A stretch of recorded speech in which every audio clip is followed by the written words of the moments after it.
In this video, we shall discuss about keywords in C programming language.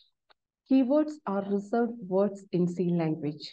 They have fixed meaning that cannot be changed by the user. That means they have special meaning to the compiler. Let us take this program segment. In this segment, the words int, if, and else are keywords.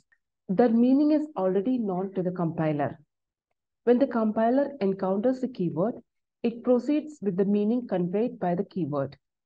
For example, when the compiler sees the statement int x, it knows x has to be declared as an integer variable, as int is the keyword that represents integer.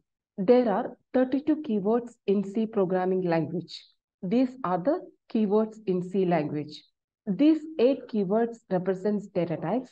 These words corresponds to the flow control structures. This belongs to memory. These 4 words are used to define user-defined data types.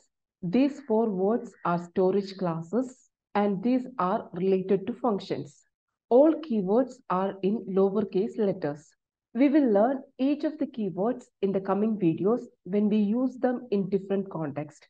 Thank you for watching.